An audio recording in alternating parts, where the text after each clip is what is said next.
এখানে অ্যানিমিয়ার কিছু কজগুলো আছে, আমরা সবাই কজগুলো জানি। মেনলি অ্যানিমিয়ার কজ হচ্ছে দুইটা, একটা হচ্ছে যদি বোন ম্যারো ফেলে দেন, আর একটা হচ্ছে যদি বোন ম্যারো থাকা নর্মাল আছে কিন্তু এক্সেসিভ রিমুভাল অফ সেলস হয়। তাহলে বোন ম্যারোর সমস্যা হতে পারে, একটা প্রাইমারি বোন ম্যারো ফেলার হতে পারে, অথবা আমাদের যে ইনগ্রিডিয়েন্ট গুলো লাগে যেমন আয়রন, ভিটামিন বি12, ফলিক অ্যাসিড, এগুলো ডেফিসিয়েন্সি থাকতে পারে। অথবা যদি বোন ম্যারো কোনো ইনফেকশন পায় ম্যালিগন্যান্ট সেল দ্বারা, বোন ম্যারো নর্মাল সেলগুলো ডিস্ট্রাকশন হতে পারে এবং সেক্ষেত্রে অ্যানিমিয়া হতে পারে। আরেকটা হতে পারে কি রেনাল ফেলারের কারণে। আমরা বলছিলাম কি যে কিডনি রেনাল পেরিটিকুলার ইন্টেস্টাইনাল যে সেল আছে সেখান থেকে এআইথ্রোপয়েটিন আসে, এবং এআইথ্রোপয়েটিন কি করে আরবিসি প্রোডাকশন অ্যাডমিনিস্ট্রেশনে স্টিমুলেশন দেয়। আর রেনাল ফেলার পেশেন্টের এআইথ্রোপয়েটিন ডেফিসিয়েন্সি থাকে, সেক্ষেত্রে অ্যানিমিয়া হতে পারে। একটা হচ্ছে অ্যানিমিয়া ক্রনিক ডিজিজ। আর রিমুভাল অফ সেল বা সেল ডিস্ট্রাকশন হতে পারে ব্লাড লসের মাধ্যমে বা হিমোলাইসিসের মাধ্যমে অথবা হাই প্রেশারের মাধ্যমে। তাহলে ইন জেনারেল এই কারণগুলোতে অ্যানিমিয়া হতে পারে। আমরা যখন কোনো পেশেন্টের অ্যানিমিয়া পাবো তখন আমরা ফার্স্ট দেখবো হচ্ছে মিনস কার্পাসকুলার ফলো বা এমসিপি। তাহলে এমসিপির উপর ডিপেন্ড করে অ্যানিমিয়াকে আবার তিন ভাগে ভাগ করা যায়। এটা হচ্ছে নর্মাল এমসিপি, যেটা আমরা বলি নর্মোসাইটিক অ্যানিমিয়া। তাহলে মেইনলি অ্যাকুট ব্লাড লস এবং অ্যানিমিয়া ক্রনিক ডিজিজ, এই দুটা কন্ডিশনে এমসিপি নর্মাল থাকে। আর এটা হচ্ছে লো এমসিপি বা মাইক্রোসাইটিক অ্যানিমিয়া। তাহলে ফার্স্ট থেকে একটা হচ্ছে আয়রন ডেফিসিয়েন্সি, থ্যালাসেমিয়া, তারপর হচ্ছে anaemia chronic disease, anaemia inflammation. এর বাইরে সিডোব্লাস্টিক অ্যানিমিয়া তো এমসিপি লো থাকতে পারে। হাই এমসিপি এবং ম্যাক্রোসাইটিক অ্যানিমিয়া মেইন কজ হচ্ছে ভিটামিন বি12 অর ফোলেট ডেফিসিয়েন্সি। একটা হচ্ছে মাইলোর ডিসপ্লেসিয়া। তাহলে এখানে এমসিপি ইভ্যালুয়েশন দেখাইছে। তাহলে আমাদের নর্মাল এমসিপি কত? 76 to 100 ফেমটোলিটার। যদি 76 এর নিচে থাকে তাহলে আমরা বলবো মাইক্রোসাইটিক, আর যদি 100 ফেমটোলিটারের বেশি হয় তাহলে আমি সেটাকে বলতেছি ম্যাক্রোসাইটিক। আমরা যদি কোনো পেশেন্টের অ্যানিমিয়া পাই, মানে হিমোগ্লোবিন যদি কম পাই, তাহলে আমাদের ফার্স্ট ইনভেস্টমেন্ট হবে আছে peripheral blood pressure and reticulocyte count. এটা ইম্পর্টেন্স। যদি কোনো পেশেন্টে আমরা হাই রেডিকুলোসাইট কাউন্ট পাই তাহলে এটা ইন্ডিকেট করবে কি পেশেন্টের একটা ব্লিডিং হইতেছে অথবা হিমোলাইসিস হইতেছে।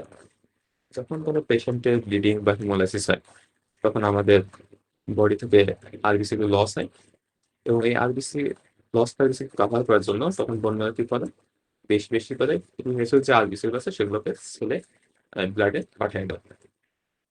এর ফলে কি হয় রেডিকুলোসাইট কাউন্টটা নর্মাল থেকে বেশি হয়ে যায়।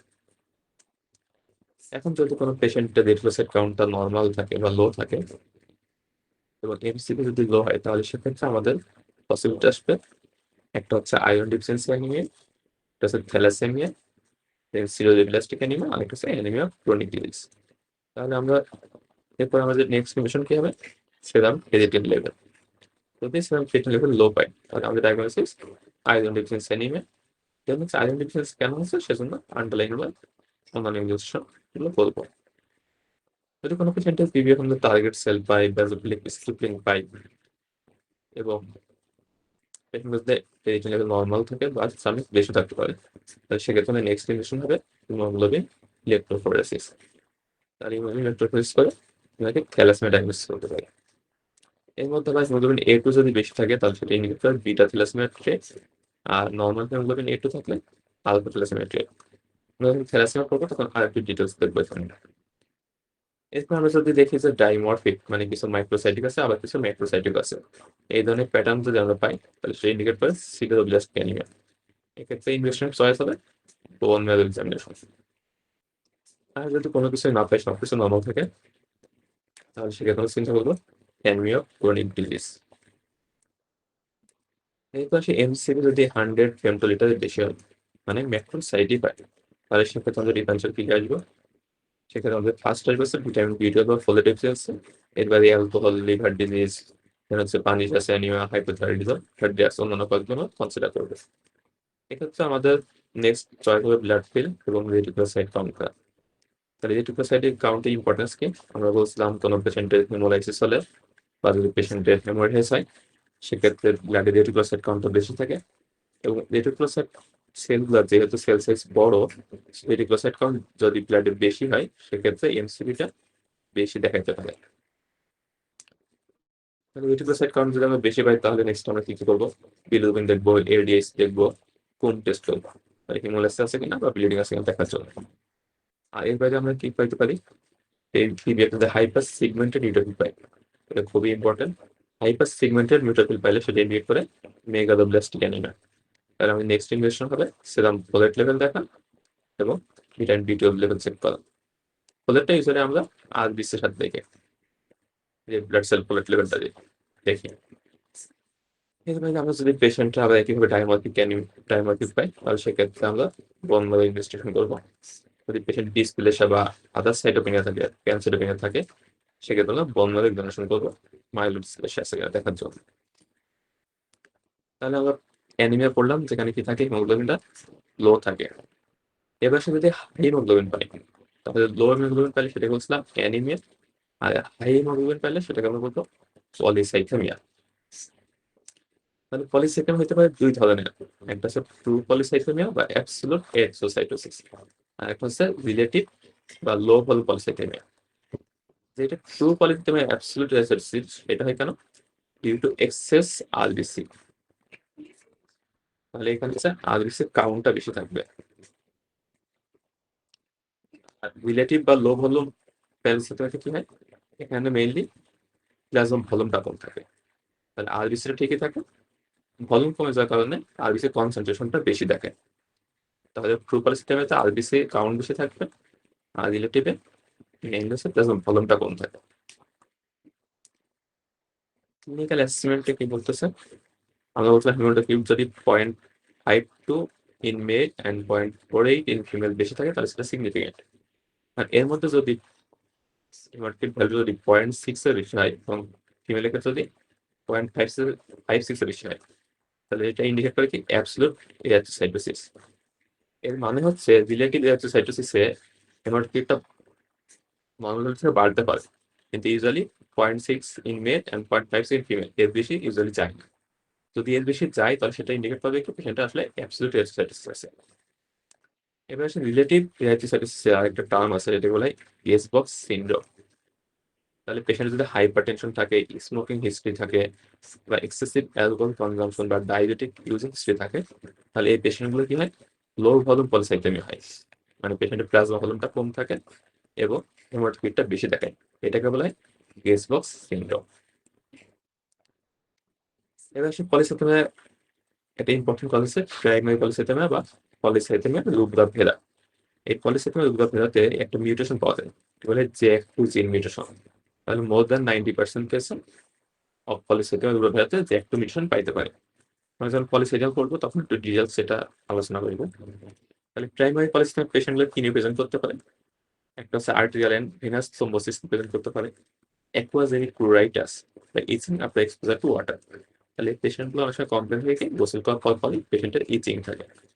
এর বাইরে হেপাটোস্প্লেনোমেগালি এবং গাউট নিয়েও প্রেজেন্ট করতে পারে। এবং সেই বক্সটা পরীক্ষার জন্য খুবই important. Absolute and relative erythrocytosis. একটা পলিসাইথেমিয়া পেশেন্টের আমরা কি বলছিলাম, হেমাটোক্রিট বেশি থাকবে। অ্যাবসোলুট এবং রিলেটিভ দুইটাতেই হেমাটোক্রিট বেশি থাকে। পার্থক্য কোথায়? অ্যাবসোলুট যে পলিসাইথেমিয়া সেখানে রেড সেল মাসটা বেশি থাকে, অপরদিকে রিলেটিভে রেড সেল মাসটা নর্মাল থাকবে। আর প্লাজমা ভলিউম কি থাকবে? অ্যাবসোলুটলি নর্মাল থাকবে, রিলেটিভে প্লাজমা ভলিউম একটু লো থাকবে। তাহলে মেইন প্যাথোফিজিওলজি হচ্ছে অ্যাবসোলিউট এরিথ্রোসাইটোসিসে আরবিসি বেশি হয়ে যাইতেছে, আর রিলেটিভে প্লাজমা ভলিউম কমে যাচ্ছে। এই দুইটা কারণে হেমাটোক্রিট বেশি দেখা যায়। রিলেটিভ এরিথ্রোসাইটোসিসের কথা আমরা একটু আগে ডিসকাস করছি, ডায়াবেটিক্স, স্মোকিং, অ্যালকোহল, ওবেসিটি পেশেন্টগুলো রিলেটিভ এরিথ্রোসাইট থাকতে পারে, এটাকে বলে গেস বক্স সিনড্রোম। আমাদের জন্য মেইনলি ইম্পর্টেন্ট হচ্ছে অ্যাবসোলিউট পলিসাইথেমিয়া বা অ্যাবসোলিউট এরিথ্রোসাইটোসিস। তাহলে এটা দুইটা কারণ হতে পারে, একটা হচ্ছে প্রাইমারি আর একটা হচ্ছে সেকেন্ডারি। প্রাইমারি গুলোতে ইউজুয়ালি কোনো ডেফিনেটিভ কজ পাওয়া যায় না। তাহলে এখানে কি কি কন্ডিশন হতে পারে? একটা হচ্ছে মাইলোপ্রলিফারেটিভ ডিসঅর্ডার, আর একটা হচ্ছে প্রাইমারি পলিসাইথেমিয়া রুব্রা ভেদা। তাহলে এই দুটো হচ্ছে প্রাইমারি এরিথ্রোসাইটোসিসের কজ। এই ক্ষেত্রে আমরা কি পাবো? এরিথ্রোপয়েটিনটা লো পাবো, এটা খুবই ইম্পর্টেন্ট। তাহলে নর্মালি কি হয়? এরিথ্রোপয়েটিনটা কি করে? ইরিথ্রোপয়েটিন এটা হচ্ছে আরবিসি প্রোডাকশন কে স্টিমুলেশন করে। এখন যদি কোনো কারণে মিউটেশনের কারণে হোক বা কোনো ডিসপ্লেসের কারণে হোক আরবিসি প্রোডাকশন যদি এমনিতে বেশি হয়, অনেক বেশি বেশি আরবিসি তৈরি হচ্ছে, সেক্ষেত্রে এটা কি করবে, নেগেটিভ ফিডব্যাকের মাধ্যমে ইরিথ্রোপয়েটিনকে ইনহিবিট করে রাখবে। ফলে এই পেশেন্টগুলোর ক্ষেত্রে যেগুলো প্রাইমারি পলিসাইথেমিয়া, এগুলোর ক্ষেত্রে ইরিথ্রোপয়েটিন থাকবে কম। তাহলে পরীক্ষা এসবিএস সিনারিওতে অনেক সময় দেওয়া থাকে, ইরিথ্রোপয়েটিন লেভেল দেওয়া থাকে, যদি কম থাকে তাহলে আমরা চিন্তা করবো প্রাইমারি পলিসাইথেমিয়া, আর যদি ইরিথ্রোপয়েটিন লেভেল বেশি দেওয়া থাকে তাহলে আমরা সেকেন্ডারি কজগুলো চিন্তা করবো। এবার সেকেন্ডারি পলিসাইথেমিয়া, তাহলে সেকেন্ডারি পলিসাইথেমিয়াতে কি থাকবে, ইরিথ্রোপয়েটিনটা বেশি থাকবে। এই ইরিথ্রোপয়েটিন বেশি থাকাটা দুই ভাবে হইতে পারে, একটা হচ্ছে এক্সোজেনাস আর একটা হচ্ছে এন্ডোজেনাস। এক্সোজেনাস কি হয়, এক্সোজেনাস ইরিথ্রোপয়েটিন অ্যাডমিনিস্ট্রেশন। তাহলে যারা অ্যাথলেট থাকে, তাহলে অ্যাথলেটরা কি করে, এক্সোজেনাস ইরিথ্রোপয়েটিন আর্টিফিশিয়ালি মানে ইরিথ্রোপয়েটিনটা নেয়। এর ফলে কি হয়, তাদের হিমোগ্লোবিন লেভেলটা বেশি থাকে এবং পারফরমেন্স লেভেলটা বেশি হয়। তাহলে এই পেশেন্টগুলোর ক্ষেত্রে ইরিথ্রোপয়েটিন বেশি থাকবে। এন্ডোজেনাস ইরিথ্রোপয়েটিন মানে বডি যে বেশি বেশি ইরিথ্রোপয়েটিন তৈরি করছে। তো এটা হতে পারে দুইটা কন্ডিশনে, একটা হচ্ছে যদি পেশেন্টের টিস্যু হাইপোক্সিয়া থাকে, আর একটা হচ্ছে কিছু ম্যালিগন্যান্ট কন্ডিশন এরকম হতে পারে। আমরা যেটা ডিসকাস করছিলাম যে ইরিথ্রোপয়েটিন রিলিজের কথা থেকে পেরিটিউবুলার ইন্টারস্টেল সেলস অফ কিডনি কিসের response, in response for hypoxia. তাহলে যখন টিস্যু হাইপোক্সিয়া হবে তখন ইরিথ্রোপয়েটিন রিলিজটা বেশি হবে। হাইপোক্সিয়া কাদের হইতে পারে, যারা হাই অ্যালটিটিউডে থাকে, পাহাড়ে বা পর্বতে যারা বাসিন্দা আর কি, যেমন নেপালের যে শেরপা যা থাকে, যা পাহাড়ে পর্বতে যে উঠে আর কি, কিছু পিপল আছে। তাহলে যারা এ ধরনের হাই অ্যালটিটিউডে কন্ডিশন থাকে তাদের ক্ষেত্রে হিমোগ্লোবিন কনসেন্ট্রেশনটা বা হিমোগ্লোবিন বেশি থাকতে পারে।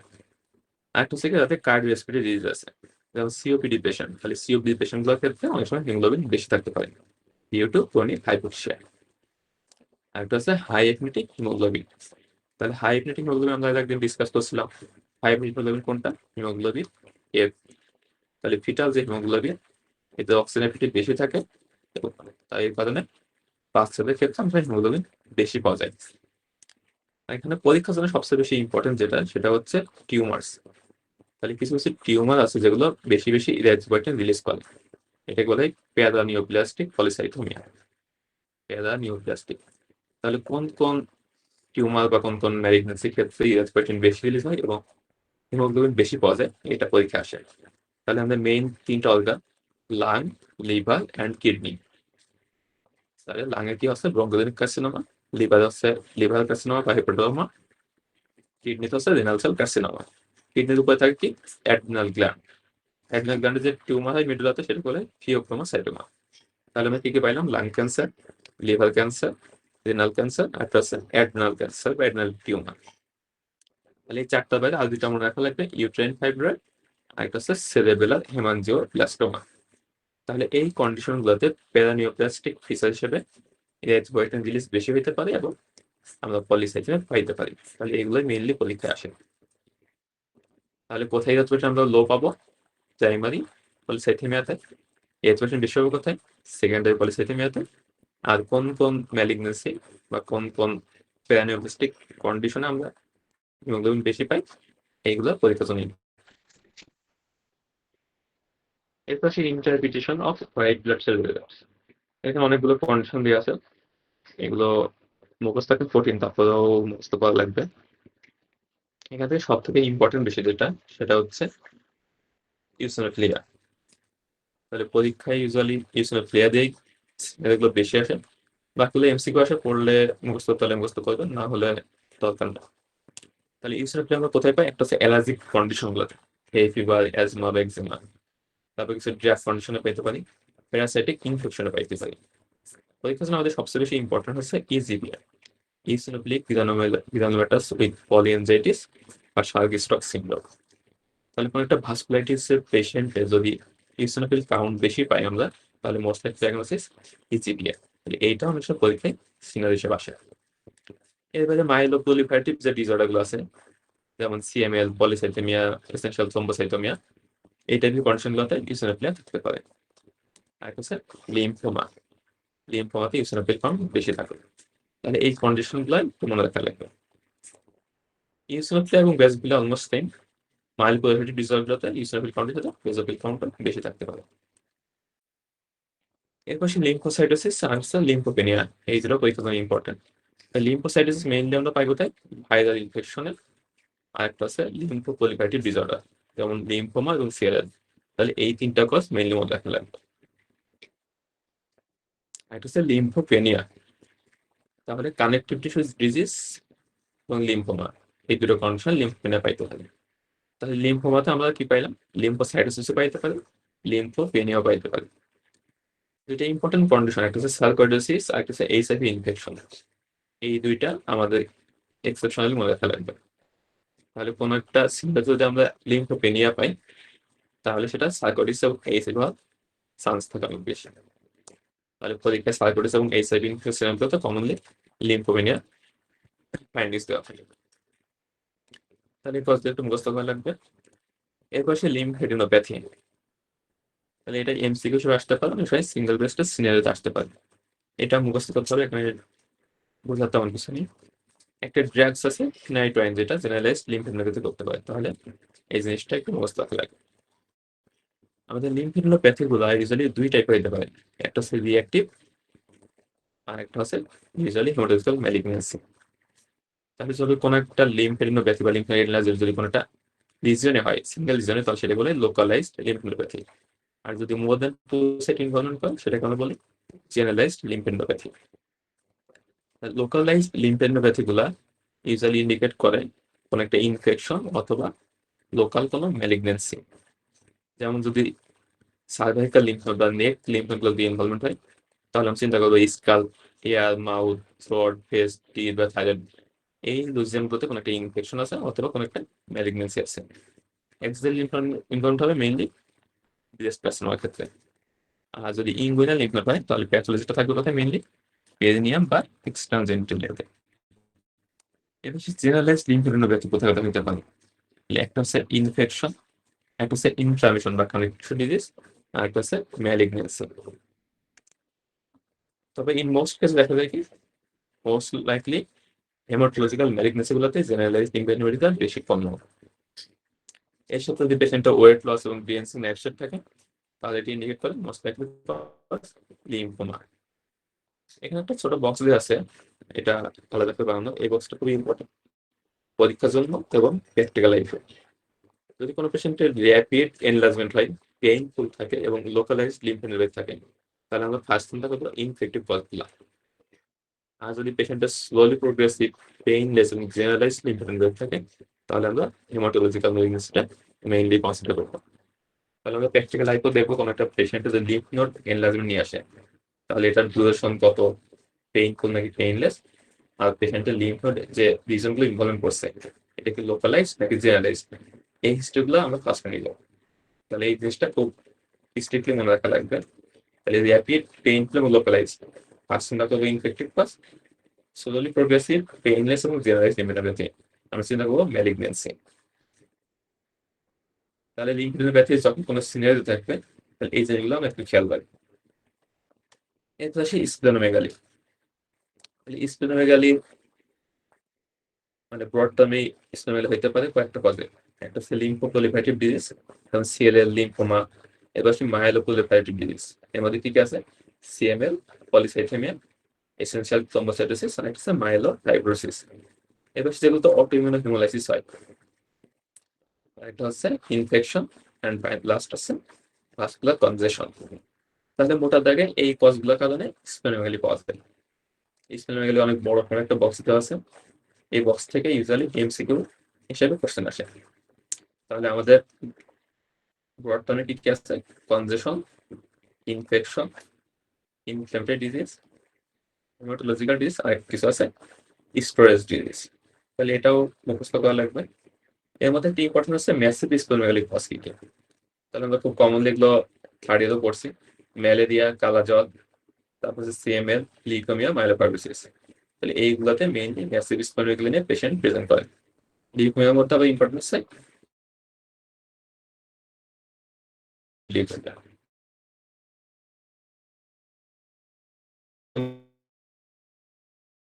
কি বললাম? ম্যালেরিয়া, কালাজ্বর, সিএমএল, মাইলোফাইব্রোসিস, এই চারটে মেইন ম্যাসিভ স্প্লেনোমেগালি প্রেজেন্ট করে। এরপর আসি ব্লিডিং। তাহলে আমরা ফার্স্ট ক্লাসও ডিসকাস করছিলাম যে ব্লিডিং এর প্যাটার্ন দেখে আমরা আন্ডারলাইন প্যাথোলজিটা আইডিয়া করতে পারি। যদি পেশেন্টের সুপারফিশিয়াল ব্লিডিং হয়, পালপুরা, এপিস্ট্যাক্সিস বা হেমাটোমাইসিস বা মেলেনা, মেনোহেজিয়া, তাহলে সমস্যা কোথায়? মেইনলি প্লেটলেট বা ভন উইলিয়াম ফ্যাক্টর সমস্যা। এটা হতে পারে কোনো ডিজিজ প্রসেস, হতে পারে অ্যান্টিপ্লেটলেট ড্রাগের মাধ্যমে। আর যদি পেশেন্টের ডিপ ব্লিডিং হয়, muscle, joint, soft tissue, intracranial haemorrhage বা রেট্রোপিনাল হেমোরেজ, তাহলে সমস্যা কোথায়? কোয়াগুলেশন পাথওয়েতে। এটা হয়তো বা ক্লটিং ফ্যাক্টর ডিফিসিয়েন্সির কারণে অথবা অ্যান্টিকোয়াগুলেন্ট ড্রাগের কারণে। তাহলে এই কথাটা এখানে বলা আছে এই দুটা। এর পাশে পালপুরা। পালপুরা হচ্ছে দুই ধরনের হতে পারে, একটা নন পালপেবল আর একটা হচ্ছে পালপেবল। পালপেবল পালপুরা যদি আমরা পাই তাহলে সেটা ইন্ডিকেট করে ভাস্কুলাইটিস। আর যদি নন পালপেবল হয়, মানে ফ্ল্যাট যেগুলো, সেটা ইন্ডিকেট করে থ্রম্বোসাইটোপেনিয়া বা প্লেটলেট ডিসফাংশন। আর পালপুরা কি হবে? নন ব্লাঞ্চিং, মানে এগুলো যদি আপনি গ্লাস লাইট দিয়ে ট্রেস করেন তাহলে এগুলো কালার চেঞ্জ হবে না। মানে কালার চেঞ্জ হয় কোথায়? এটা আমরা হেপাটোলজিতে পড়ছিলাম, স্পাইডার নেভি বা স্পাইডারটিল ইনজেকশন, এগুলো থাকে ব্যালেন্সেবল। তাহলে এটার সাথে অনেক পাতলা কনফিউশন হতে পারে যে ব্লাঞ্চিং নাকি নন ব্লাঞ্চিং, এটা দেখে আমরা আলাদা করতে পারি। এরপর লাস্টে একটা লাইন লেখা আছে, এটা অনেক সময় সিঙ্গেল হিসেবে আসে, telangiectasia of lips and tongues point to hereditary hemorrhagic telangiectasia। তাহলে এটা এফসিএস পরীক্ষায় আসে, এমআরসি পরীক্ষায় অনেক সময় আসে। হেরিডিটারি হেমোরেজিক telangiectasia, এই পেশেন্টগুলো ক্রনিক ব্লিডিং এবং আয়রন ডিফিসিয়েন্সি অ্যানিমিয়ায় প্রেজেন্ট করে। আর এক্সামিনেশন করলে আমরা লিপস এবং টাংস এগুলোতে telangiectasia পাই। এর পাশে নন থ্রম্বোসাইটোপেনিক পালপুরা।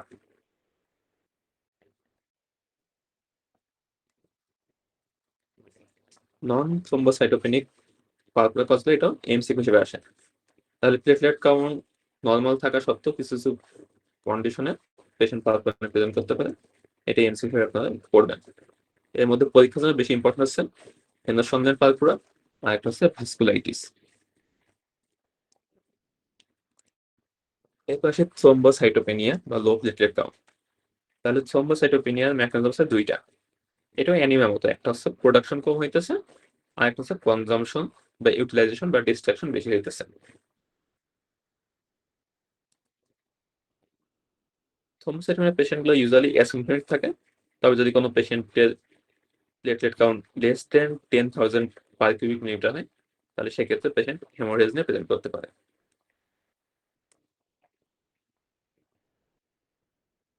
এখানে থ্রম্বোসাইটোপেনিয়া একটা বক্স দেওয়া আছে। তাহলে এই বক্সটা যখন আমরা ডিজিজগুলো পড়বো তখন এগুলো মনে রাখা সহজ হবে।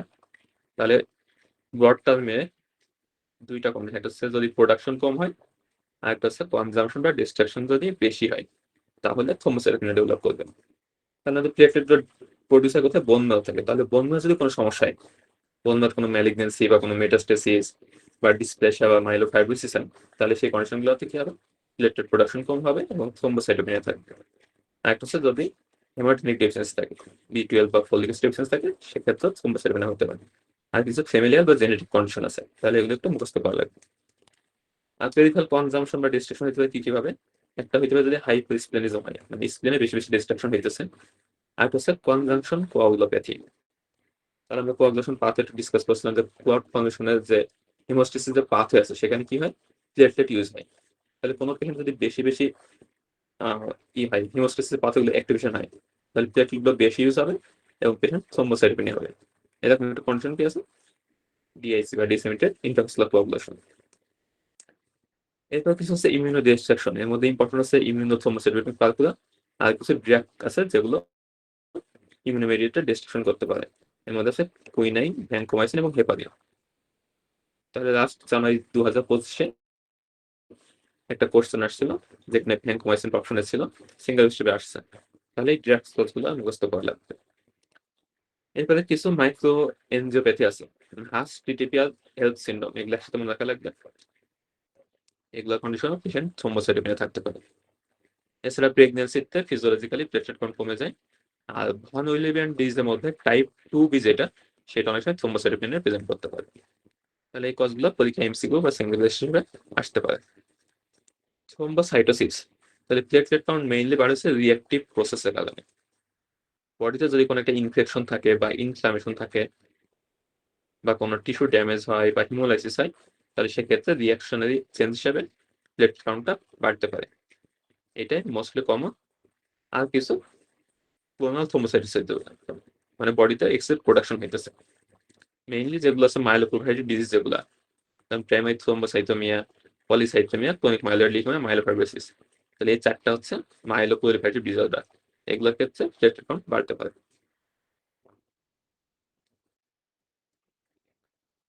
এর পাশে প্যানসাইটোপেনিয়া। তাহলে যদি আমাদের যে মেইন তিনটা সিরিজ আছে, আরবিসি, ডাব্লিউবিসি এবং প্লেটলেট, তিনটা যদি কমে যায় তাহলে সেটাকে বলে প্যানসাইটোপেনিয়া। তাহলে থ্রোম্বোসাইটোপেনিয়া বা থ্রোম্বোসাইটোপেনিয়া, অ্যানিমিয়া, এটার মতো প্যানসাইটোপেনিয়া কজে সেম। একটা হচ্ছে বোন ম্যারো সমস্যা, আর একটা হচ্ছে পেরিফেরাল ডিস্ট্রাকশন। বোন ম্যারোর ক্ষেত্রে একই, যদি কোনো পেশেন্ট অ্যাপ্লাস্টিক অ্যানিমিয়া বা হাইপ্লাস্টিক বোন ম্যারো থাকে, বোন ম্যারো যদি ইনফ্লেশন হয়, সেটা লিউকেমিয়া হতে পারে, লিউকেমিয়া হতে পারে, বা কোনো একটা ম্যালিগনেন্সি মেটাস্টেসিসে বোন ম্যারো নর্মাল সেলগুলো যদি ডিস্ট্রাকশন হয়ে যায় বা নর্মাল সেলগুলো যদি রিপ্লেসড হয়ে যায়, তাহলে কি হবে, প্রোডাকশন কম হবে। আর একটা হচ্ছে ইনএফেক্টিভ হেমাটোপোয়েসিস। এক্ষেত্রে ভিটামিন বি12 ডেফিসিয়েন্সি বা ফলিক অ্যাসিড ডেফিসিয়েন্সি, যেটা কারণে থ্রোম্বোসাইটোপেনিয়া অ্যানিমিয়া হইতেছিল, সেটা কারণে প্যানসাইটোপেনিয়া হইতে পারে। আর হচ্ছে যদি পেরিফেরাল ডিস্ট্রাকশন হয়, তাহলে পেরিফেরাল আমাদের মেইন ডিস্ট্রাকশন হয় কোথায়, স্প্লিনে। তাহলে হাইপার স্প্লিনিজম যদি হয়, এই পেশেন্টগুলো অ্যানিমিয়া, থ্রোম্বোসাইটোপেনিয়া বা লিউকোপেনিয়া বা প্যানসাইটোপেনিয়া নিয়েও প্রেজেন্ট করতে পারে। আরেকটা আছে এসএলই। তাহলে অলমোস্ট কজগুলো অলমোস্ট সেমই, জাস্ট একটু রিডিং পড়লে কজগুলো মনে থাকবে হিসেবে। এই পাশে মেথোলজির থার্ড পার্ট। তাহলে এই জায়গা থেকে আমাদের আসলে প্র্যাকটিক্যালি বেশি ইম্পর্টেন্ট। পরীক্ষা এখান থেকে কোশ্চেন দু একটা জায়গা ছাড়া বেশিরভাগ প্রশ্ন একটা আসে না। তাহলে আমাদের ফার্স্ট হচ্ছে ব্লাড গ্রুপ। ব্লাড গ্রুপ আমরা কমনলি জানি, আমাদের চারটা ব্লাড গ্রুপ আছে। এটা হচ্ছে মেজো ব্লাড গ্রুপ, কিছু মাইনর ব্লাড গ্রুপ আছে যেগুলো আমাদের খুব একটা দরকার হয় না। তাহলে মেজর ব্লাড গ্রুপ আমাদের আছে কি কি, ও, এ, বি অ্যান্ড এ বি। এর মধ্যে ও ব্লাড গ্রুপ যেটা, সেখানে কোনো অ্যান্টিজেন থাকে না, কিন্তু অ্যান্টিবডি দুইটাই থাকে। আর এ ব্লাড গ্রুপে অ্যান্টিজেন থাকে, বি ব্লাড গ্রুপে বি অ্যান্টিজেন, এ বিতে দুইটা অ্যান্টিজেনই থাকে কিন্তু কোনো অ্যান্টিবডি থাকে না। তাহলে ও ব্লাড গ্রুপে যে কোনো অ্যান্টিজেন থাকে না, সেটাকে বলা হচ্ছে গ্লোবাল ডোনার। তাহলে এটা হচ্ছে যে কাউকে ও ব্লাড গ্রুপটা দেওয়া যেতে পারে। অপরদিকে এবি ব্লাড গ্রুপে পেশেন্টের কোনো অ্যান্টিবডি থাকে না, সো এরা যে কোনো ব্লাড গ্রুপে ব্লাড রিসিভ করতে পারে। ইনফরমেশন জানলে হবে। এবার সে অ্যাকিউট ট্রান্সমিশন রিয়াকশন। তাহলে এটা আমাদের মেইনলি ইম্পর্টেন্ট হচ্ছে আমাদের প্র্যাকটিস লাইফের জন্য। আমরা ক্লিনিক্যালি, আমরা যখন ডিউটি করি তখন আমাদের প্রায় ব্লাড ট্রান্সফিউশন করা লাগে পেশেন্টের। তো পেশেন্টের ব্লাড ট্রান্সফিউশন করলে কি কি রিয়াকশন হতে পারে, এগুলো আমাদের প্র্যাকটিক্যাল লাইফে একটু বেশি লাগে। এফসিপিএস এখান থেকে খুব একটা কোশ্চেন আসে না, তবে এমআরসি পরীক্ষাগুলোতে আবার এখানে খুব কমনলি কোশ্চেন আসে। তাহলে কি কি রিয়াকশন হতে পারে, একটা ফার্স্ট হচ্ছে পেশেন্টের যদি শুধু ফিভার থাকে, isolated temperature 38 degree Celsius or rice of 1 to 2 degree Celsius, মানে অনলি ফিভার আছে আর কোনো কিছু নাই, তাহলে মোস্ট লাইকলি কজ হচ্ছে ফেব্রাইল নন হিমোলাইটিক ট্রান্সলেশন রিয়াকশন। ম্যানেজ করবো কিভাবে, পেশেন্টকে প্যারাসিটামল দেবো, এরপরে পেশেন্টকে হচ্ছে একটা স্লো রেট আবার ইনফিউশন করবে, আর ফ্রিকোয়েন্ট অবজারভেশন রাখবে। তাহলে এখানে পেশেন্টের ট্রান্সফারেন্ট পুরোপুরি বন্ধ করার দরকার নেই, জাস্ট কিছুক্ষণ অবজারভেশন রেখে তারপর পুনরায় স্লো রেটে ট্রান্সফার করা যাবে। যদি পেশেন্টের আর্টিকেরিয়া থাকে, তাহলে সেক্ষেত্রে আমি কি করবো, আইভি ক্লোরোফেনামিন দেবো, ম্যানেজমেন্ট একই হবে। রিস্টার্টিং ট্রান্সমিশন, এটা slow rate and observe more frequent. এরপর যদি মোর সিগনিফিকেন্ট যদি কোনো প্রবলেম হয়, এটা হচ্ছে এবিও ইনকম্প্যাটিবিলিটি। তাহলে এটা কি কারণে হতে পারে, লং ব্লাড প্যাকড ইনফিউশন। এটা ইউজুয়ালি হয় কখন, যখন আমরা কোনো একটা বড় ধরনের দুর্ঘটনা ঘটে, দেখা যাচ্ছে একসাথে অনেক পেশেন্ট আসছে, মেসিভ কোনো একটা ট্রমা হয়েছে বা আর্থকোয়াক সিচুয়েশনে, যে সময় অনেক পেশেন্ট একসাথে আসে, সে সময় দেখা যাচ্ছে পেশেন্টের যখন আমরা ট্রান্সফিউশন করি, তাড়াহুড়োর কারণে একটা পেশেন্টের ব্লাড অন্য পেশেন্টকে অনেক সময় ভুল করে দেওয়া হয়ে যায়। যদি এটা খুবই রিয়ার, তাহলে এইসব কন্ডিশনে এবিও ইনকমপ্লিট হতে পারে। কমপ্লেন হবে হিমোগ্লোবিন ইউরিয়া বা পেশেন্টের ডার্ক ইউরিন এর কমপ্লেন থাকবে। এক্ষেত্রে কি করতে হবে, এক্ষেত্রে অবশ্যই ট্রান্সমিশন বন্ধ করতে হবে এবং ব্লাড ব্যাংকে ব্যাকটা রিটার্ন করতে হবে। আর পেশেন্টকে আইভি স্যালাইন দিতে হবে, যাতে পেশেন্টের কোনো কোয়াগুলেশন না হয় ইন্টারহসপিটাল, জানলে হবে। এটা হচ্ছে ব্যাকটেরিয়াল কন্টামিনেশন। তাহলে কোনো পেশেন্টের যদি ব্লাড ব্যাগটা ড্যামেজ থাকে অথবা ডিসকালার থাকে, পেশেন্টের যদি ভেরি হাই গ্রেড ফিভার থাকে, আর একটা হচ্ছে কি rapid onset of hypertension with সিলসন ডায়াগনোস এন্ড কলাপস। তাহলে এই ধরনের কোনো ফিচার যদি থাকে তাহলে আমরা ব্যাকটেরিয়াল কন্টামিনেশনটা কনসিডার করবো। ব্যাকটেরিয়াল কন্টামিনেশন মেইনলি হয় যাদেরকে প্লেটলেট ট্রান্সমিশন করা হয়। তাহলে এটা একটু মনে রাখা লাগবে, প্লেটলেট ট্রান্সমিশন। তাহলে যেসব ব্লাড কম্পোনেন্ট আছে এর মধ্যে প্লেটলেট ট্রান্সমিশনের ক্ষেত্রে ব্যাকটেরিয়াল কন্টামিনেশনের রিস্কটা সবচেয়ে বেশি থাকে।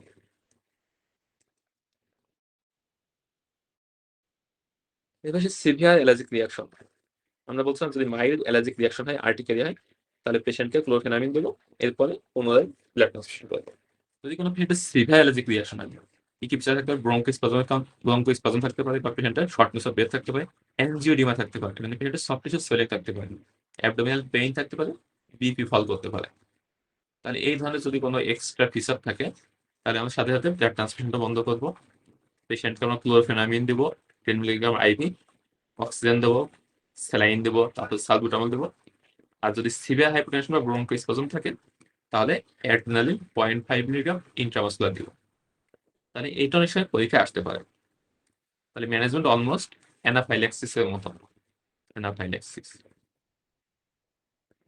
তাহলে মাইল্ড রিঅ্যাকশন হলে শুধু ক্লোরফেনামিন, আর যদি সিভিয়ার রিঅ্যাকশন হয় তাহলে ক্লোরফেনামিনের সাথে অ্যাড্রিনালিনটা ইম্পর্টেন্ট।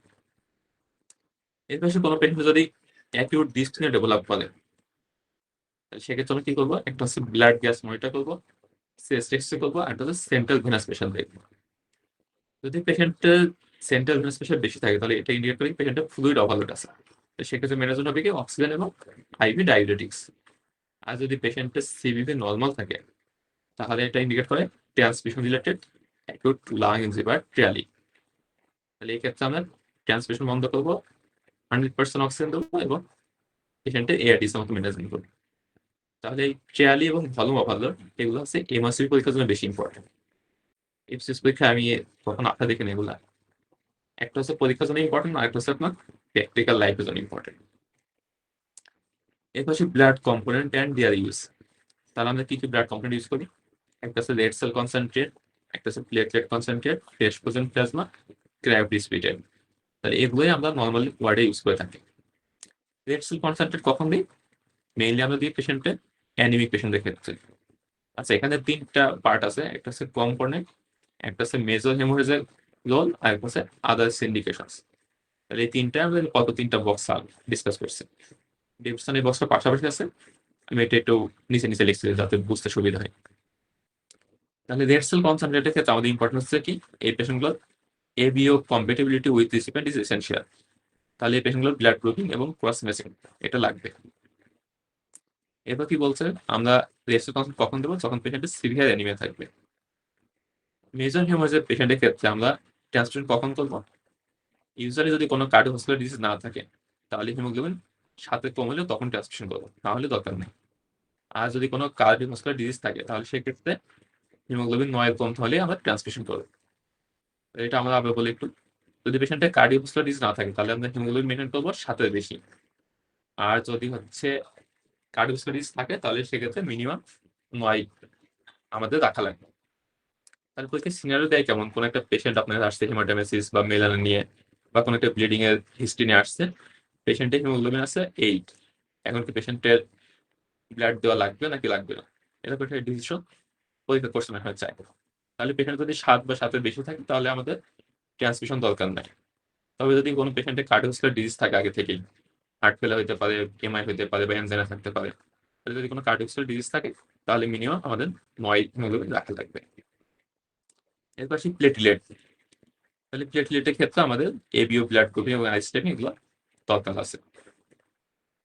অনেক সময় প্র্যাকটিক্যাল লাইফে পেশেন্টের আরেকটা জিনিস আমাদের খুব লাগে, সেটা হচ্ছে 1 adult dose is made from 4 donations of whole blood. তাহলে আমরা নর্মাল যে প্রসিডিউর সেখানে 4 জন ডোনার থেকে আমরা 1 ইউনিট প্লেটলেট পাই। আর যদি অ্যাথলেটিক প্লেটলেট হয় তাহলে সেটা একজন ডোনার থেকে আমরা 1 ইউনিট প্লেটলেট পাইতে পারি। তাহলে 1 ইউনিট প্লেটলেটের জন্য আমাদের ডোনার লাগবে কয়জন, যদি নর্মাল প্রসিডিউর হয় তাহলে 4 জন ডোনার লাগবে, আর যদি অ্যাথলেটিক প্লেটলেট প্রসিডিউর কালেক্ট করি তাহলে একজন ডোনার হলে হবে। অ্যাথলেটিক প্লেটলেটের প্রসিডিউরটা একটু টাইম কনজিউমিং আর হচ্ছে একটু কস্টলি। সুবিধা হচ্ছে কি একজন ডোনার থেকে আমরা একটা ইউনিট প্লেটলেট পাইতেছি। এর পাশে আমাদের প্লেটলেট কাউন্ট কত রাখা লাগবে, তাহলে এটা আমাদের প্র্যাকটিক্যাল একটা ট্রাই দরকার, বিশেষ করে ডেঙ্গু পেশেন্টের ক্ষেত্রে আমরা প্লেটলেট কখন দিব না, আদারওয়াইজ একটু কনফিউশন লাগে। তাহলে এখানে একটা জিনিস দেখি, যদি পেশেন্টের প্লেটলেট কাউন্ট কোনো ব্লিডিং না থাকে তাহলে আমরা 10,000 বেশি থাকলে আমাদের প্লেটলেট দেওয়ার দরকার নেই। তাহলে কি বলছে, maintain platelet count more than 10K per cubic millimetre if not bleeding. যদি পেশেন্টের মাইনর ব্লিডিং থাকে, এটা হতে পারে এপিস্টাক্সিস হতে পারে বা সাবক্লিনিক্যাল হেমোরেজ হতে পারে, তাহলে এই ধরনের কন্ডিশন যদি থাকে মাইনর ব্লিডিং, বা যদি কোনো পেশেন্টের রিস্ক ফ্যাক্টর থাকে, পেশেন্টের সেপসিস থাকতে পারে বা অ্যান্টিবায়োটিক ইউজ করা হইতেছে, সেক্ষেত্রে আমরা প্লেটলেট মেনটেন করবো মোর দ্যান 20K। আর যদি কোনো পেশেন্টের মাইনর ইনভেসিভ প্রসিডিউর করি, যেমন লাম্বার পাংচার বা গ্যাস্ট্রোস্কোপি বা কোনো একটা ইনডোলিং ক্যাথেটার দিব বা লিভার বাইপসি করবো, এই ক্ষেত্রে আমাদের মেনটেন করা লাগবে মিনিমাম 50,000 উপরে রাখা লাগবে। আর যদি কোনো অপারেশন করে ক্রিটিক্যাল সাইটে, ব্রেন বা যদি আয়ের কোনো অপারেটিভ প্রসিডিউর হয়, সেক্ষেত্রে মিনিমাম 1 লাখ প্লেটলেট রাখা লাগবে। তাহলে এগুলো আমাদের ক্লিনিক্যাল যে প্র্যাকটিসে তখন আমাদের ডিসিশন নেওয়ার ক্ষেত্রে এই পয়েন্টগুলো মাথায় রাখা লাগবে। অনেক সময় পরীক্ষায় কোশ্চেন আসে, যেমন লিভার বাইপসির কন্ট্রাইন্ডিকেশন, ওখানে একটা পয়েন্ট ছিল যে প্লেটলেট কত বেশি কত কম থাকলে লিভার বাইপসি করা যাবে না। তাহলে কোন কোন লেভেলে ব্লিডিং হইতে পারে, মাইনর ব্লিডিং ক্ষেত্রে আমরা কত রাখবো প্লেটলেট, মাইনর ইনভেসিভ প্রসিডিউর ক্ষেত্রে প্লেটলেট কত রাখবো, অপারেশনের ক্ষেত্রে প্লেটলেট কত রাখবো, এই পয়েন্টগুলো আমাদের মুখস্থ রাখা লাগবে। এখানে আরেকটা ইম্পর্টেন্ট পয়েন্ট হচ্ছে, একটা অ্যাডাল্ট ডোজ প্লেটলেট যদি আমরা দিই, তাহলে সেক্ষেত্রে পেশেন্টের প্লেটলেট কাউন্ট 40K এর মতো বাড়তে পারে। এটা আরো অনেক পয়েন্ট উপর ডিপেন্ড করে, পেশেন্ট আদার্স কোনো প্যাথোলজি আছে কিনা, পেশেন্টের কোনো কনজাম্পশন কোয়াগুলোপ্যাথি আছে কিনা, সেগুলো উপর ডিপেন্ড করে। তবে ইউজুয়ালি 1 ইউনিট প্লেটলেট ট্রান্সমিশন করলে, প্লেটলেট কনসেন্ট্রেট ট্রান্সমিশন করলে 40K এর মতো প্লেটলেট বাড়ে। এর পাশে ফ্রেশ প্লাজেন্ট প্লাজমা। ফ্রেশ প্লাজমাতে আমাদের কি থাকে, মেইনলি ক্লটিং ফ্যাক্টরগুলো থাকে। তাহলে কোনো পেশেন্টের আমরা হচ্ছে যেগুলো হচ্ছে থ্যালাসেমিয়া বা যে পেশেন্টগুলো ক্লটিং ফ্যাক্টর ডেফিসিয়েন্সি থাকে, তাহলে এই পেশেন্টগুলো যদি আমরা ক্লটিং ফ্যাক্টর না পাই, ক্লটিং ফ্যাক্টর যদি কনসেন্ট্রেট পাওয়া যায়, এগুলো যদি না পাওয়া যায়, সেক্ষেত্রে আমরা ফ্রেশ প্লাজেন্ট প্লাজমা দিতে পারি। আর একটা ইম্পর্টেন্ট যেটা আমাদের পরীক্ষার জন্য, সেটা হচ্ছে থ্রোম্বোটিক থ্রোম্বোসাইটোপেনিক পাথওয়ে বা টিটিপি। টিটিপির ক্ষেত্রে আমাদের ট্রিটমেন্ট অফ চয়েস থাকে হচ্ছে প্লাজমা এক্সচেঞ্জ। এর পাশে ক্রায়োপ্রিসিপিটেট। এখান থেকে পরীক্ষা আসে ক্রায়োপ্রিসিপিটেট কম্পোনেন্ট কি কি। তাহলে এখানে কোন কোন ফ্যাক্টর থাকে, একটা হচ্ছে ফ্যাক্টর 1 বা ফিব্রিনোজেন থাকে, ফ্যাক্টর 8 থাকে, আর একটা হচ্ছে ভন উইলিয়ান ফ্যাক্টর থাকে। তাহলে ফ্যাক্টর 8 ডেফিসিয়েন্সির কারণে কি হয়, হিমোফিলিয়া এ। তাহলে হিমোফিলিয়া পেশেন্ট আমরা কি করতে পারি, ক্রায়োপ্রিসিপিটেট দিয়ে ট্রিটমেন্ট করতে পারি। তারপর হচ্ছে ভন উইলিয়ান ডিজিজ যাদের আছে, তাদের ক্ষেত্রে আমরা কি করতে পারি, ক্রায়োপ্রিসিপিটেট দিতে পারি। তাহলে ইন্ডিকেশন কি কি, হিমোফিলিয়া আর একটা হচ্ছে ভন উইলিয়ান ডিজিজ। আবার এখানে কি থাকে, একটা ফাইব্রিনোজেন থাকে। তাহলে কোনো পেশেন্টে যদি ফিব্রিনোজেন লেভেল অনেক কম থাকে, যেমন ডিআইসি, তাহলে ডিসেন্ট্রেট ইন্ট্রাক্সুলার কোয়াফিশন, ডিআইসি পেশেন্টগুলো কি হয়, ফিব্রিনোজেন লেভেলটা অনেক কম থাকে। তাহলে সেই সব পেশেন্টের ক্ষেত্রে যদি fibrinogen level 1.5 gram per decilitre কম থাকে, সেক্ষেত্রে আমরা ক্রায়োপ্রিসিপিটেট দিয়ে ট্রিটমেন্ট করতে পারি। এরপাশে rhesus D blood groups in pregnancy. এটা খুব একটা আমাদের পরীক্ষা দরকার হয় না, জাস্ট কয়েকটা পয়েন্ট মনে রাখলে হবে। এটা কেন হয়, মায়ের anti red cell IG antibody, এই অ্যান্টিবডিটা যদি প্লাসেন্টা ক্রস করে এবং ফিটাসে যায়, তাহলে ফিটাল রেড ব্লাড সেলগুলো হিমোলাইসিস হতে পারে। এটা কখন হবে, যদি মায়ের ব্লাড গ্রুপ থাকে হচ্ছে আর এইচ নেগেটিভ প্রেগনেন্ট ওমেন, আর বাচ্চা যদি হয় আর এইচ পজিটিভ। আর কিছু কন্ডিশন আছে আমাদের এত জানার দরকার নেই, শুধু একটু জানলে হবে। আর এইচ নেগেটিভ মাদার, যদি আর এইচ পজিটিভ বেবি হয়, এবং মায়ের যদি anti red cell IG antibody থাকে, তাহলে হিমোলাইটিক ডিজিজ অফ নিউবর্ন এই কন্ডিশন ডেভেলপ করতে পারে। আর প্রোটেকশন আমরা কি করতে পারি, অ্যান্টি ডি ইমিউনোগ্লোবিন দিতে পারি within 72 hours of delivery. Just এই কয়েকটা পয়েন্ট মনে রাখতে হবে।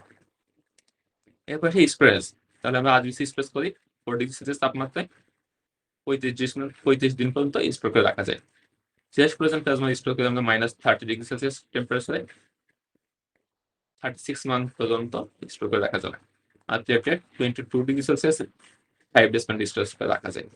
তাহলে এটা আমাদের প্র্যাকটিক্যাল লাইফে লাগবে। অনেকটা পেশেন্টরা জিজ্ঞেস করে যে কতদিনে পর্যন্ত ব্লাড নিলে সেটা পেশেন্টকে দেওয়া যাবে বা কতদিন স্টোর করে রাখা যাবে। তো এখানে ইম্পর্টেন্ট হচ্ছে, যখন আমরা যে কোনো ব্লাড কম্পোনেন্টে আমরা যত ফ্রেশলি দেবো সেটা তত বেশি ইফেক্টিভ হবে, এবং যত লেট করবো তত এর সাথে সেটা ইফিকাসিটা আস্তে আস্তে কমে যায়। Complications of haematopoietic stem cell, তাহলে আর্লি কি কমপ্লিকেশন আছে, লেট কি কমপ্লিকেশন আছে, এটা পরীক্ষা এমসিকিউ আসে, মুখস্থ করতে হবে।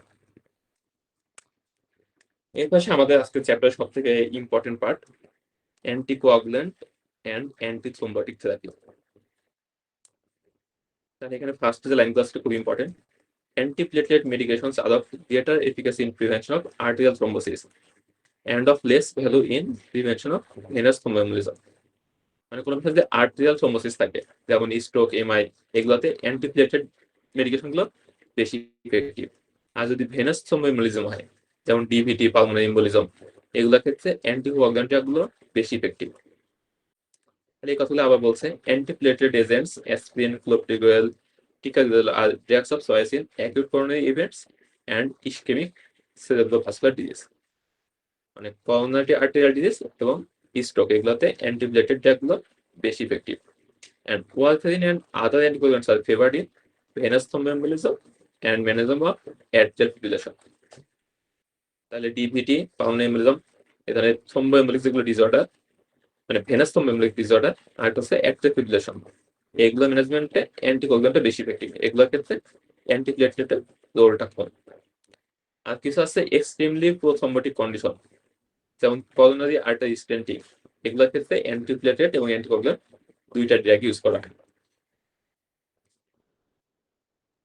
এরপর sites of action of antithrombotic and fibrinolytic medicine. তাহলে এইটা থেকে আমাদের পরীক্ষায় সবচেয়ে বেশি কোশ্চেন আসছে। এটা যদি একটু খেয়াল করে দেখেন প্রতিবারই সিঙ্গেল বেস্ট আসছে। তাহলে এটা আসলে পুরোটাই মুখস্থ করা লাগবে। আমরা আগের দিন হিউম্যানিটিসে পাথওয়ে পড়ছিলাম। এই পাথওয়েতে আমরা বলছিলাম যে ফ্যাক্টর 10 এবং অন্যান্য ফ্যাক্টর এগুলোকে অ্যাক্টিভেট করে থ্রোম্বিন। এই থ্রোম্বিনের এগেনস্টে কাজ করে অ্যান্টিথ্রোম্বিন। তাহলে অ্যান্টিথ্রোম্বিন মেইনলি থ্রোম্বিন এবং ফ্যাক্টর 10 কে ইনহিবিট করে। এই যে অ্যান্টিথ্রোম্বিনকে আরো বেশি অ্যাক্টিভেট করে হেপারিন আর হচ্ছে ফন্ডাপাইরিনাস। তাহলে এই দুটো মেইনলি কাজ করে অ্যান্টিথ্রোম্বিনের উপরে। এই যেখানে লেখা আছে হেপারিন এবং লো মলিকুলার ওয়েট হেপারিন, এগুলো কাজ করে কি অ্যান্টিথ্রোম্বিন ডিপেন্ডেন্ট ইনহিবিশন অফ থ্রোম্বিন এবং ফ্যাক্টর 10 এ। অপরদিকে ফন্ডাপাইরিনক্স এন্ড ড্যানাপারয়েড, এই দুটো ড্রাগও অ্যান্টিথ্রোম্বিনের উপরে কাজ করে, কিন্তু এটা ইনহিবিট করে মেইনলি ফ্যাক্টর 10 কে। তাহলে হেপারিন এবং লো মলিকুলার হেপারিন আর সাথে আছে ফন্ডাপাইরিনক্স এবং ড্যানাপারয়েড, সবগুলাই কাজ করে অ্যান্টিথ্রোম্বিনের উপরে। ডিফারেন্স হচ্ছে হেপারিন এবং লো মলিকুলার হেপারিন এটা থ্রোম্বিন এবং ফ্যাক্টর 10 দুইটাকে ইনহিবিট করে, আর ফন্ডাপাইরিনক্স আর ড্যানাপারয়েড মেইনলি ইনহিবিট করে ফ্যাক্টর 10 কে। এখন এগুলো কাজ করতেছিল কি অ্যান্টিথ্রোম্বিনের উপর কাজ করে, আবার থ্রোম্বিনকে ডিরেক্টলি ইনহিবিট করতে পারে দুইটা ড্রাগ আছে, যেগুলো হচ্ছে ইনজেক্টেবল ড্রাগ আছে, এর মধ্যে আছে এরগ্যাট্রোব্যান আর এটা আছে বিভালুয়েটিন। আর ওরাল ডিরেক্ট থ্রোম্বিন ইনহিবিটর এটা আছে ড্যাবিগ্যাট্রান। তাহলে এই তিনটা ড্রাগ কাজ করে কি করে, মেইনলি ডিরেক্টলি থ্রোম্বিনকে ইনহিবিট করে।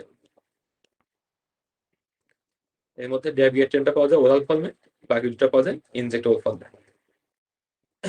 আমরা এখন খুবই কমনলি ইউজ করি যেটা, সেটা হচ্ছে ডিরেক্ট ফ্যাক্টর 10 ইনহিবিটর। তাহলে এটা জুলাই 23 সিঙ্গেল বেস্ট আসছিল মেকানিজম অফ অ্যাকশন, রিভারোক্সাবান, এপিক্সাবান এবং এডোক্সাবান, এগুলো ডিরেক্টলি ফ্যাক্টর 10 ইনহিবিট করে এবং এগুলো খুবই কমনলি এখন ইউজ করা হয়, এখানে পরীক্ষায় বেশি আসে। এটা হচ্ছে ওয়ালফেরিন বা কোমাদিন ড্রাগস, এগুলো ভিটামিন কে অ্যান্টাগনিস্ট, এটা আমরা জানি। অ্যান্টিপ্লেটেড ড্রাগের মধ্যে আমরা সবচেয়ে কমনলি যেটা ইউজ করি অ্যাসপিরিন, এটা কি করে সাইক্লো অক্সিজেনাস পাথওয়েকে ইনহিবিট করে। আমরা হিমোস্টেশনে পড়ছিলাম সাইক্লো অক্সিজেনাস পাথওয়ের মাধ্যমে কি হয়, সোমবক্সিন A2 তৈরি হয়, যেটা প্লেটলেট অ্যাগ্রিগেশন করে। প্লেটলেট অ্যাগ্রিগেশন, তাহলে সাইক্লো অক্সিজেনাস পাথওয়েকে ইনহিবিট করে কে, অ্যাসপিরিন। প্লেটলেটের গায়ে একটা রিসেপ্টর থাকে এডিপি রিসেপ্টর, এডিপি রিসেপ্টরকে ইনহিবিট করে ক্লোপিডোগ্রিয়াল, রাসোগ্রিয়াল এবং টিকাগ্রিয়াল। তাহলে এগুলো আমরা কমনলি ইউজ করি, সো এগুলো পরীক্ষার জন্য খুবই important. Glycoprotein 2B, 3A inhibitor, এর মধ্যে আছে এফসিজিম্যাব, টাইরোপিবান, তারপর আছে এফটিপি বেটাইড। তাহলে GP2B or 3A ইনহিবিটরস, এগুলো আমরা যখন আমরা পিসিআই করি এর আগে এই ট্যাবগুলো আমরা ইউজ করি, তাহলে এগুলো এই জন্য পরীক্ষার জন্য ইম্পর্টেন্ট। আর একটা হচ্ছে ফসফোরাইজড ইনহিবিটরস। তাহলে এই মেকানিজম অফ অ্যাকশন গুলো মুখস্থ করা লাগবে। এর সবগুলো ড্রাগসই খুবই কমনলি ইউজ করা হয় এবং পরীক্ষার জন্য ইম্পর্টেন্ট। তাহলে যেসব ড্রাগ আমরা কমনলি ওয়ার্ড ইউজ করি এগুলো মেকানিজম অফ অ্যাকশন পরীক্ষার জন্য ইম্পর্টেন্ট। প্রত্যেক পরীক্ষায় কোনোটা কোনো একটা প্রশ্ন আসবে পরীক্ষায়। এর পাশে হেপারিন। তাহলে হেপারিন আমরা যেহেতু খুবই কমনলি ইউজ করি, ওয়ার্ডে অলমোস্ট রেগুলারই পেশেন্ট দেখলে দেখবেন কোনো কোনো পেশেন্ট হেপারিন দেওয়া রয়েছে। তাহলে হেপারিন সম্পর্কে আমাদের ডিটেলস জানা লাগবে। তাহলে হেপারিন কিভাবে কাজ করে? এটা মেইনলি কাজ করে অ্যান্টিথ্রম্বিনের উপরে। তাহলে this enhances the ability of antithrombin for its substrate such as TNA and thrombin. তাহলে অ্যান্টিথ্রম্বিনকে স্টিমুলেট বা অ্যান্টিথ্রম্বিনের অ্যাক্টিভিটি বাড়ানোর মাধ্যমে এটা ফ্যাক্টর টিএনএ এবং থ্রম্বিনকে ইনহিবিট করে। এই লাইনটা খুব ইম্পর্টেন্ট, পরীক্ষা আসতে পারে। আরেকটা হচ্ছে ফন্ডাপ্যারিনক্স। তাহলে ফন্ডাপ্যারিনক্স একই রকম হেপারিনের মতো সবকিছু ক্যারেক্টারিস্টিক সেম, পার্থক্য আছে এটা শুধু ফ্যাক্টর 10A কে ইনহিবিট করে, থ্রম্বিনের উপরে কোনো রোল নাই। এবার সেই হেপারিনের দুইটা টাইপস আছে, একটা হচ্ছে আনফ্র্যাকশনেট হেপারিন আর একটা হচ্ছে লো মলিকুলার হেপারিন। দুইটার মধ্যে কিছু ইম্পর্টেন্ট ডিফারেন্স আছে এবং কিছু প্রপার্টিজ আছে যেগুলো পরীক্ষায় এমসিকিউ হিসেবে আসে। তাহলে লো মলিকুলার হেপারিন এটা আমরা বেশি ইউজ করি। এটা কি বলছে? At least as efficacious as unfractionated heparin. মানে দুইটা এফিকাসি অলমোস্ট সেম। সুবিধা কি? This is nearly 100% bioavailable and reliable, dose dependent and coagulation. তাহলে এটা বায়োঅ্যাবিলিটি বেশি, আর হচ্ছে এটা ডোজ ডিপেন্ডেন্ট অ্যান্টিকোগুলেন্ট অ্যাক্টিভিটি এটা রিলায়েবল বেশি। এই কারণে এটা মনিটরিং দরকার হয় না। Do not require monitoring. তাহলে আমি আগের ক্লাসে ডিসকাস করছিলাম যে মনিটরিং দরকার হয় স্পেসিফিক কিছু কন্ডিশনে। একটা যদি পেশেন্টের ভেরি লো বডি ওয়েট থাকে, আর যদি পেশেন্টের রেনাল ইম্পেয়ারমেন্ট থাকে, জিএফএস যদি লেস দ্যান 30 হয়, তাহলে এই দুইটা কন্ডিশন বাদে অন্যান্য কন্ডিশনে লো মলিকুলার হেপারিনের মনিটরিং দরকার হয় না। এর পাশে লো মলিকুলার হেপারিনের হাফ লাইফ হচ্ছে 4 আওয়ার্স, আর আনস্যাচুরেটেড হেপারিনের হাফ লাইফ হচ্ছে 1 আওয়ার। সুবিধা কি? লো মলিকুলার হেপারিনের হাফ লাইফ যেহেতু কম, সেটার ডোজিং শিডিউলটা কম। আর আনস্যাচুরেটেড হেপারিনে যেহেতু হাফ লাইফটা কম, এই কারণে এটা কি হয়, ইউজুয়ালি কন্টিনিউয়াস ইনফিউশন দেওয়া লাগে। আর আনস্যাচুরেটেড হেপারিনের হাফ লাইফ কম হওয়ার সুবিধা কি? এটা র্যাপিডলি রিভার্সিবল। আচ্ছা, হেপারিনের দুইটা সাইড ইফেক্ট আছে, এটা পরীক্ষা ইম্পর্টেন্ট। একটা হচ্ছে অস্টিওপোরোসিস আর একটা হচ্ছে হেপারিন ইনডিউসড থ্রোম্বোসাইটোপেনিয়া বা হিট। তাহলে এই দুটো পরীক্ষায় আসে। তাহলে অস্টিওপোরোসিস এবং হিট এই দুটা লো মলিকুলার হেপারিনের ক্ষেত্রে এই দুইটা রিস্ক হচ্ছে কম আনস্যাচুরেটেড হেপারিন তুলনায়। মানে অলমোস্ট সব দিক থেকে লো মলিকুলার হেপারিন আনস্যাচুরেটেড হেপারিনের থেকে বেটার। তাহলে আনস্যাচুরেটেড হেপারিন এটার অ্যাডভান্টেজ কি? This is more completely reversible by protamine sulphate. মানে কোন একটা পেশেন্ট যদি আপনি আনস্যাচুরেটেড হেপারিন ব্যবহার করেন, এরপর যদি কোনো সাইড ইফেক্ট দেখা যায়, তাহলে এটা যে অ্যান্টিডোট আছে প্রোটামিন সালফেট, এটা দ্বারা এটার অ্যাকশন রিভার্স করা possible. And this is a drug of choice for cardiopulmonary bypass.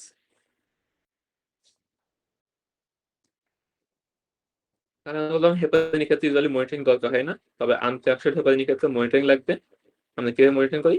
APTT দিয়ে।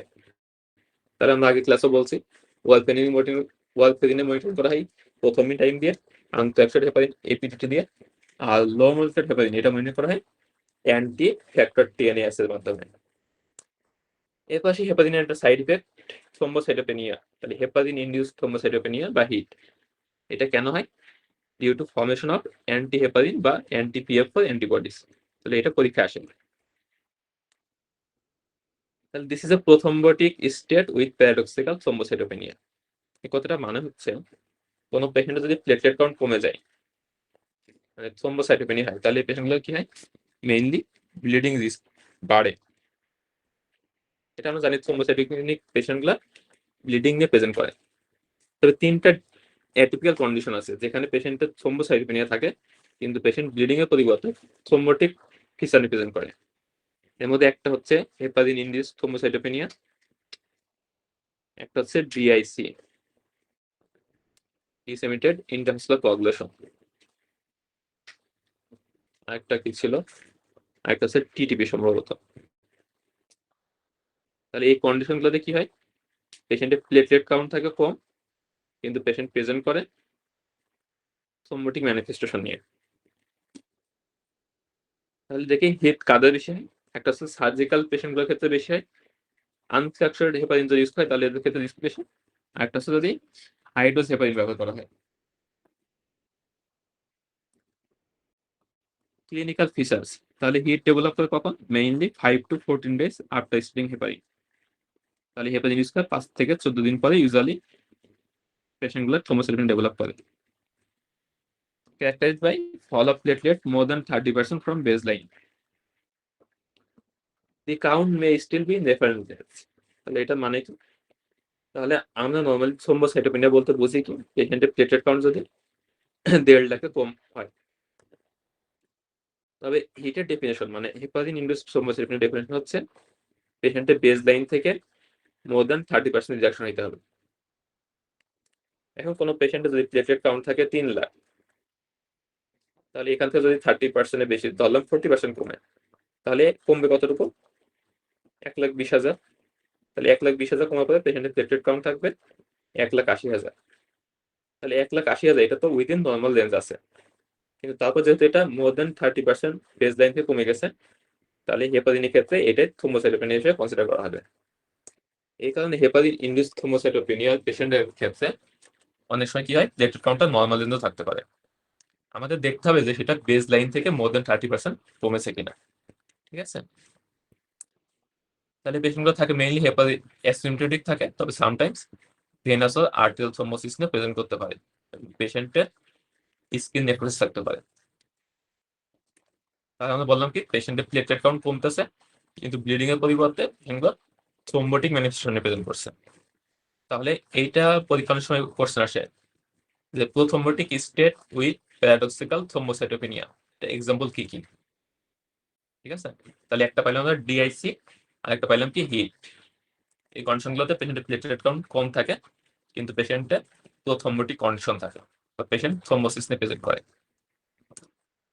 ইউজুয়ালি আমরা ডায়াগনোসিস করি কিভাবে? ক্লিনিক্যালি। কিভাবে করি? 4T scoring.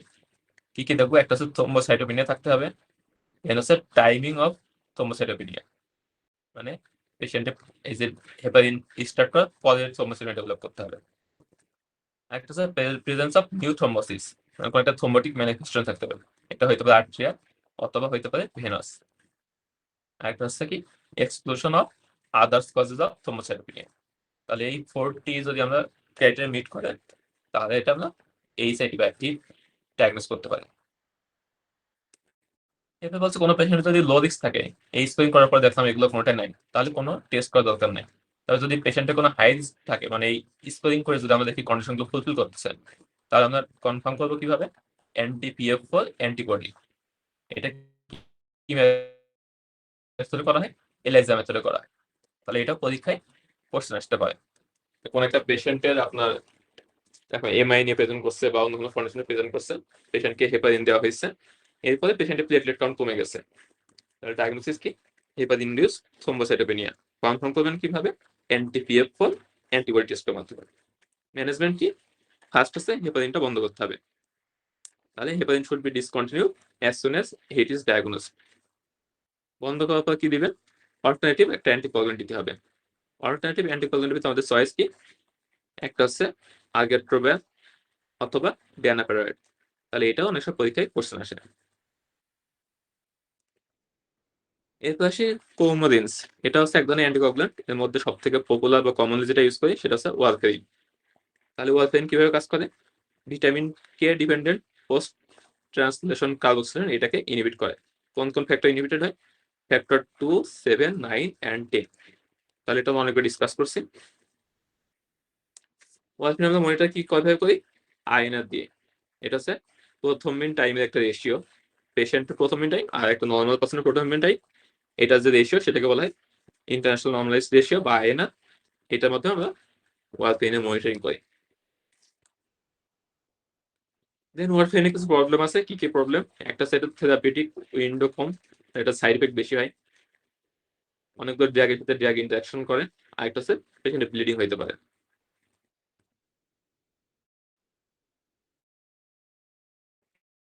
যদি কোনো পেশেন্টের ওয়ারফেরিন দেওয়ার পরে আয়নার আমাদের নর্মাল লেভেলে বাইরে চলে যায় আমাদের, এটার কিছু স্টেপস আছে। এটা হচ্ছে এমআরসি পরীক্ষার জন্য অনেক বেশি ইম্পর্টেন্ট, এফসিএস পরীক্ষাও দিতে পারে। তাহলে আমি কোনো একটা পেশেন্টে আমার ধরলাম আয়নার টার্গেট হচ্ছে 2.5 থেকে 3.5।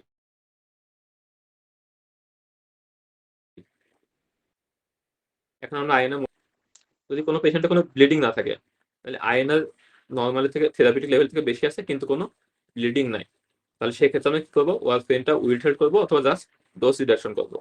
আর কি করবো, ভিটামিন কে দিব। এটা ওরালেও দিতে পারি, আইভি দিতে পারি। তবে আয়না যদি 8-এর বেশি চলে যায় সেক্ষেত্রে আমরা আইভি দিব। আর যদি 8-এর কম থাকে কিন্তু থেরাপিউটিক লেভেলে বেশি থাকে তাহলে সেক্ষেত্রে আমরা ওরালি দিব। এটা কখন দেবো, যদি পেশেন্টের ব্লিডিং না থাকে। এখন কোনো একটা পেশেন্টের ওয়ারফেরিন দিলাম, পেশেন্টের ব্লিডিং হলো, সেক্ষেত্রে আমরা দেখবো পেশেন্টের মাইনর ব্লিডিং নাকি মেজর ব্লিডিং। যদি মাইনর ব্লিডিং হয় সেক্ষেত্রে ওয়ারফেরিনটা বন্ধ করবো, আইভি ভিটামিন কে দিব। যদি মেজর ব্লিডিং হয় তাহলে সেক্ষেত্রে ওয়ারফেরিন বন্ধ করে দিব, পেশেন্টটা আইভি ভিটামিন কে দিব হাই ডোজে, আর এর সাথে দিব প্রথমবিন কমপ্লেক্স কনসেন্ট্রেট। এই নামটা মনে রাখা লাগবে।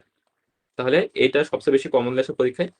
ওয়ারফেরিন দেওয়ার পরে যদি মেজর ব্লিডিং হয় তাহলে আমি ম্যানেজমেন্টের ফার্স্ট স্টেপ হচ্ছে ওয়ারফেরিন বন্ধ করবো, এরপর হচ্ছে হাই ডোজে ভিটামিন কে দিব, এর সাথে প্রথমবিন কমপ্লেক্স কনসেন্ট্রেট দিব। তাহলে আগের দুইটা ক্ষেত্রে ভিটামিন কে দিচ্ছিলাম লো ডোজে 1 থেকে 2.5 মিলিগ্রাম, আর মেজর ব্লিডিং হলে দিব 5 to 10 মিলিগ্রাম। এই একটা লাইন অবশ্যই মনে রাখা লাগবে। Major bleeding in case of warfarin patient, warfarinise patient, এর জন্য হচ্ছে আইভি ভিটামিন কে সাথে প্রথমবিন কমপ্লেক্স কনসেন্ট্রেট। এখন যদি প্রথমবিন কমপ্লেক্স কনসেন্ট্রেট এটা যদি না পাওয়া যায় তাহলে সেক্ষেত্রে আমরা কি দিতে পারি, ফ্রেশ ফ্রোজেন প্লাজমা দিতে পারি। এখানে একটা জিনিস ইম্পর্টেন্ট বলছে, এটা একটু দেখি। Warfarin anticoagulation typically takes more than 3 to 5 days to become established even using loading dose. এই কথাটা খুবই significant.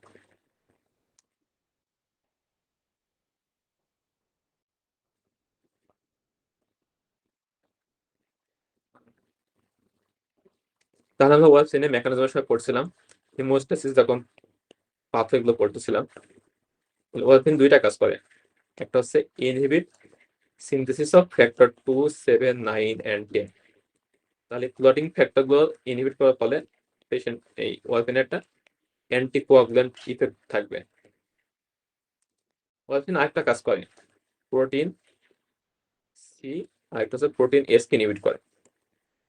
Protein C and protein S কি, এগুলো হচ্ছে ন্যাচারাল অ্যান্টিকোয়াগুলেন্ট। তাহলে প্রোটিন সি এবং প্রোটিন এস যদি ইনহিবিট করে তাহলে কি হবে, একটা থ্রম্বোটিক কন্ডিশন তৈরি হবে।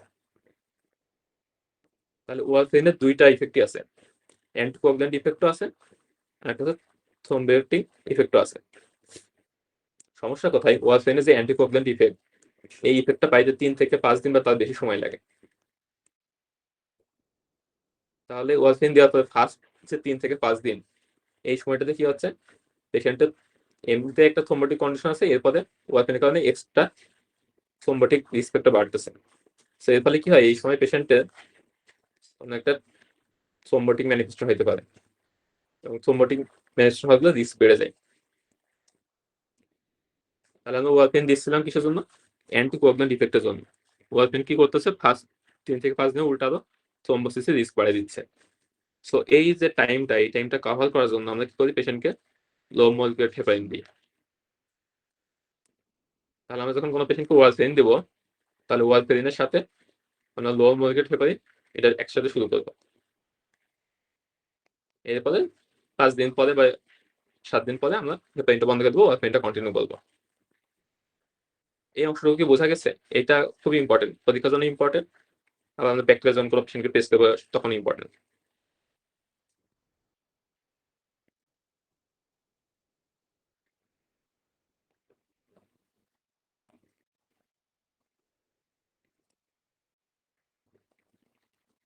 এরপর আসি treatments for emergencies in haematological practice. তাহলে এখানে যে কটা পয়েন্ট আছে সবগুলো ইম্পর্টেন্ট, পরীক্ষা সিঙ্গুলার হিসেবে আসতে পারে। তাহলে ওয়ারফেরিনের ক্ষেত্রে আমরা কি বলছিলাম, অ্যান্টিডোট হিসেবে prothrombin complex concentrate and IV vitamin কে।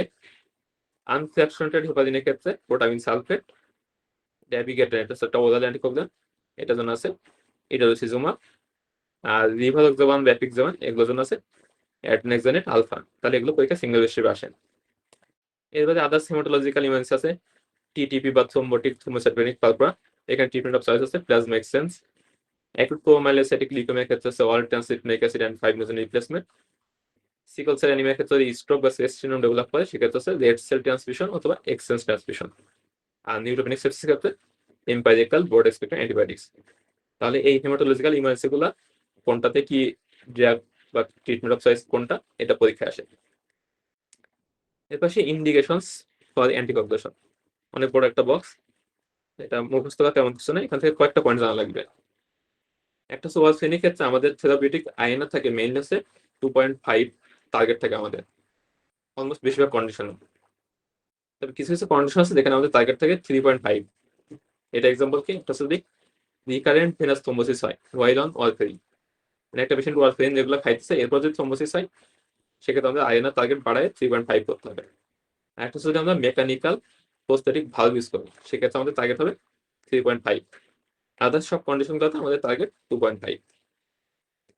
আর একটা ইম্পর্টেন্ট হচ্ছে আমরা যখন কার্ডিওলজিতে অ্যাট্রিয়াল ফিব্রিলেশন পড়বো তখন দেখবো অ্যাট্রিয়াল ফিব্রিলেশনের ক্ষেত্রে আমাদের ড্রাগ অফ চয়েস হচ্ছে ডিরেক্ট ওরাল অ্যান্টিকোয়াগুলেন্ট গুলা, যেমন রিভারোক্সাবান বা ড্যাবিগেট্রান বা এডোক্সাবান, এগুলা atrial fibrillation with risk factor for stroke. তাহলে এই কন্ডিশনগুলোতে আমরা মেইনলি ওরাল অ্যান্টিকোয়াগুলেন্ট গুলো বেশি ইউজ করি। তবে কোনো পেশেন্ট যদি মাইটাল স্নোসিস বা মাইটাল রিগাইটেশন মানে ভালগুলো হার্ট ডিজিজ থাকে সাথে যদি অ্যাট্রিয়াল ফিব্রিলেশন থাকে সেক্ষেত্রে আমরা ওয়ারফেরিনটাকে প্রিফার করি।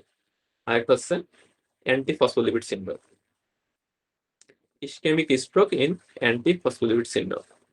তাহলে আমরা একটু ডিসকাস করছি যে ইসকেমিক স্ট্রোকে আমরা মেইনলি অ্যান্টিপ্লেটেড ড্রাগগুলো ইউজ করি, অ্যাসপিরিন, ক্লোপ্রিডোল, এগুলা।